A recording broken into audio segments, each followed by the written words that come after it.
무등록 대부업자로서 소위 불법 사채업을 하다 채무자로부터 신고당해 경찰 조사에 불려가게 되는 경우가 있습니다. 본인이 사장이든 직원이든 무관하게 대부업법 위반 공범 혐의를 적용받아 형사 입건되는 경우입니다. 만약 불법 채권 추심 행위까지 일삼았다거나 다수의 피해자로부터 진정이 접수된 경우라면 수사기관에서는 전화로 출석 요구를 해오지 않고 관련자 전원을 긴급 체포한 뒤 유치장에 수감시켜둔 후 구속사부터 진행할 여지도 있습니다. 사실 미등록 사채업은 정식 사무실을 차려두지 않고 비대면으로 은밀하게 진행될 때가 대부분입니다. 통상 경찰에서 인지수사를 하여 적발되는 경우는 드물고 채권 추심 문제로 분쟁이 생기던 와중에 채무자가 경찰에 신고를 접수하면서 사건이 확대되는 경우가 대부분입니다. 대부업 사무실 운영자라면 잘 알고 계시는 내용이겠으나 고리이자 수취는 물론이고 협박 등 불법 채권 추심 행위까지 문제된 경우라면 상황은 복잡해질 수밖에 없습니다. 최근 수사기관과 정부 당국에서는 불법 채권 추심을 일삼는 무등록 대부업자들에 대해 구속수사를 원칙으로 사건 처리를 하겠다고 공표한 사실도 있기 때문입니다. 꼭 사장이나 자금 제공자 등 관리자나 동업자급 신분이 아닌 불법 대부 직원이라고 해도 신원이 특정되어 검거될 경우라면 당장 체포된 뒤 구속영장부터 신청될 여지도 상당합니다. 특히 무등록 대부업자 처벌 시 가장 문제되는 부분은 단 한 건의 불법 대부나 채권 추심 건으로 신고당했다고 해도 사건 수사 범위는 그 동안의 전체 영업 범위로 확대될 수 있다는 점입니다. 아무리 대포통장이나 대포폰으로 영업을 했다 손 치더라도 경찰 수사팀에서는 단 한 건의 신고만 접수되었다고 해도 그동안의 계좌거래 이력과 거래 상대방 이력을 추적해 과거의 불법 대부 행위 전체로 수사 범위를 넓힐 수 있습니다. 거래 상대방 신원만 특정해 참고인 조사만 진행하면 다른 불법 사채 관련 행위가 특정되는 것은 시간 문제가 될 뿐입니다. 당연한 수순으로 무등록 대부업자 처벌 수위는 대단히 상향될 것이 자명하고 그동안 벌어들인 수익금 전액에 대해서도 추징금까지 부과될 수도 있습니다.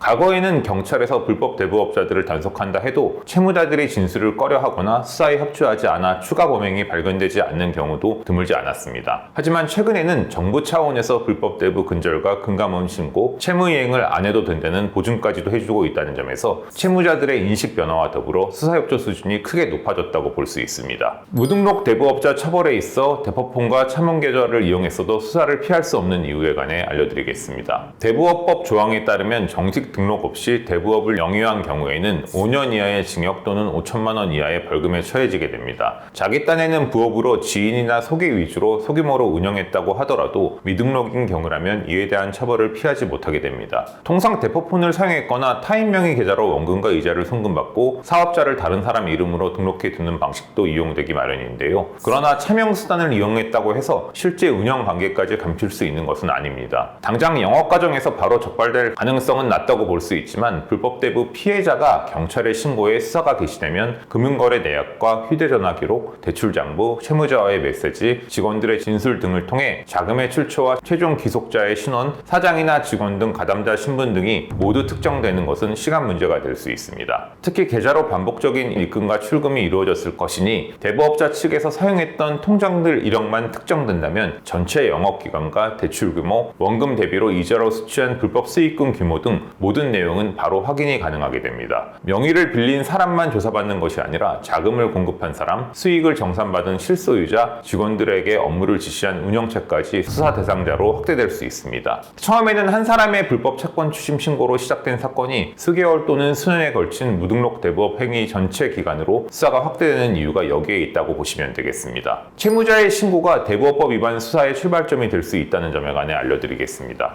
대부업법 위반 경찰 조사는 채무자가 원금이나 이자 지급을 미루면서 갈등이 발생해 신고가 접수되어 시작되는 경우가 대부분입니다. 채권자 입장에서는 정당하게 빌려준 돈을 돌려받기 위해 연락했을 뿐이라고 생각할 수 있지만 추심 관련 시간과 방법, 사용한 표현에 따라 불법 채권 추심으로 판단될 수도 있습니다. 예를 들어 반복적으로 전화를 걸어 공포심이나 불안감을 유발했다거나 야간에 채무자의 집을 찾아가 변제를 요구하는 행위는 역시 문제가 될 수 있습니다. 채무자의 가족이나 직장 동료에게 채무 미변제 사실을 알리고 대신 갚으라고 요구한다거나 위해를 가할 것처럼 협박한 경우라도 별도의 형사 책임이 발생할 여지도 있습니다. 아무리 직원이 독단적으로 한 행동이었다고 둘러댄다고 하더라도 업무 지시와 보고 체계 그리고 추심 실적에 따른 인센티브 지급 여부 등이 확인되면 운영자나 실소유자도 모두 공범으로 처벌됩니다. 여러 명이 역할을 나누어 금전 대부 및 추심 전반에 관여했다면 구속 수사 가능성도 높아진다는 점을 알려드리겠습니다. 개인이 소수의 채무자를 상대로 금전을 대여한 사건과 자금책 명의상 대표자, 상담원, 추심 담당자 등이 역할을 나누어 운영한 사건은 수사 강도에서 차이가 날 수 있습니다.